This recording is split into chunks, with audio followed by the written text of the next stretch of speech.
হরিনাম জপের সময় হঠাৎ করে কান্নার শব্দ, দাউ দাউ করে জ্বলে গেল লেপ কাঁথা, অথচ কেউ কোথাও নেই।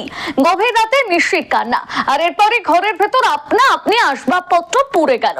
জামা কাপড় নিজে থেকে আগুন লেগে যাওয়ার মতন অদ্ভুত কাণ্ডকে ঘিরে ভূতের আতঙ্ক ছড়ালো জলপাইগুড়িতে। শহরের 18 নম্বর ওয়ার্ডে নিউ সার্কুলার রোড এলাকায় কোনো এক অদৃশ্য শক্তির তাণ্ডবে কার্যত আতঙ্কিত সেখানকার বাসিন্দারা। চাঞ্চল্য গোটা এলাকায়। চোখ রাখবো এবারে বিস্তারিত সেই খবরে।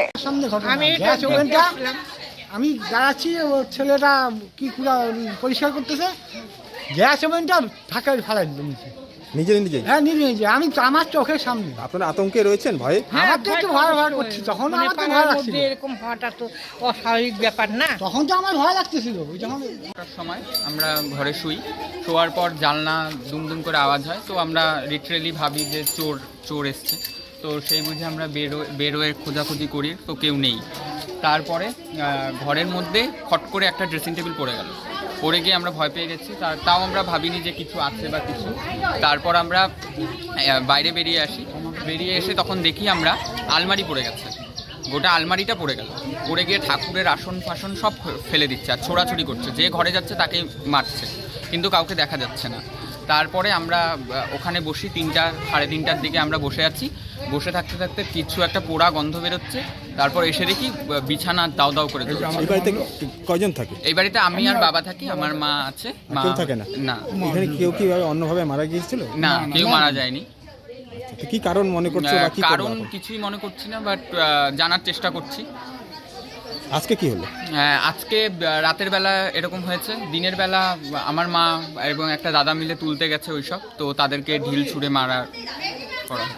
আসলে ঘটনাটা কি, কালকে আপনার রাতে 11:30টার সময় একটা কান্নার আওয়াজ পাওয়া গেছে। কান্নার আওয়াজ পাওয়ার পরে আমার ভাই জট করে গেছে আমার মার কাছে। মা আবার এখানে এসে ভাস্তার সঙ্গে শুয়েছিল, আর মা হরিনাম করতেছিল। তখন ফট করে ড্রেসিং টেবিলটাকে ফেলে দেয়। কে ফেলে দেয়? দেখা যায় লোক নাই? না, ড্রেসিং টেবিলটা ফেলে দিল। তারপর এখন ভূত না কি মানুষ সেটা তো ঠিক বুঝতে পারছি। মানুষ হলে তো এই দেখতে বাড়িতে পেতাম। লোক থাকে না? হ্যাঁ এরা থাকে, আমিও থাকি। আমারও তবুও নিজে নিজে পড়ে একটা। যাচ্ছে। হ্যাঁ। নিজে নিজেই পড়ে যাচ্ছে। হ্যাঁ, ড্রেসিং টেবিল ফেলে দেওয়ার পরে আলমারি ফেলে দিল। তারপরে গ্যাস সিলিন্ডার, গ্যাস ওভেন ধরে টানাটানি, ও সিলিন্ডার ধরে টানাটানি। তারপরে সিলিন্ডারটা ও নিয়ে এসে পাশের ঘরে দিয়ে দিল, আমাদের মার ঘরে। এখন তার কিছুক্ষণ বাদেই আমার ভাই নিচে ঘুমায়, তো ওখানে একটা কম্বল পাতা ছিল আর তোষক ব্যাস, এই যে জ্বালা পুড়ে গেছে। হ্যাঁ। এটা কি মনে করছেন কারণটা কি হতে পারে? কারণটা তো আমরা কিছু ঠিক বুঝতে পারছি না। ওয়ার্ডে একটা ভৌতিক কাণ্ড দেখা যাচ্ছে, অনেকে ভূতের আতঙ্ক রয়েছে, এটা কি বলবেন?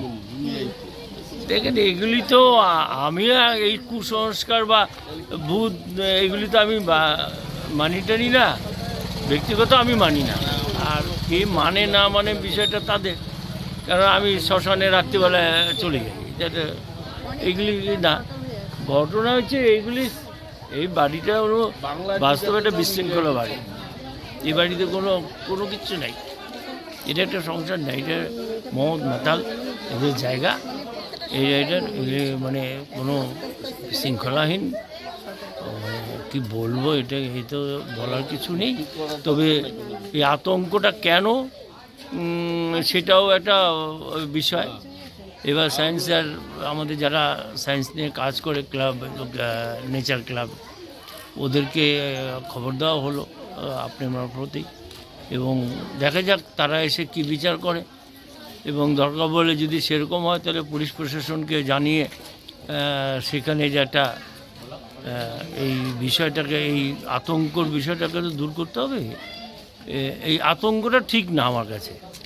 আর কার কাছে কি ঠিক কী ভুল সেটা আমার বিষয় না, আমার কাছে এগুলি কোনো মূল্যহীন। কারণ এখন একটা সায়েন্সের যুগ, এইখানে চাঁদে চলে যাচ্ছে মানুষ, এখানে ভূত কোথার থেকে আসবে আমার তো এটা বোধগম্য হচ্ছে না। সুতরাং এই আতঙ্কটা হওয়া উচিত না। আচ্ছা, তার জন্য আপনি ব্যবস্থা নেবেন? ব্যবস্থাটা কিছু করার নেই, এটা মানুষ আতঙ্কটাকে দূর করতে হবে, এটাই ব্যবস্থা। এটা দূর হোক, এবার তো দেখা যাক, দেখি।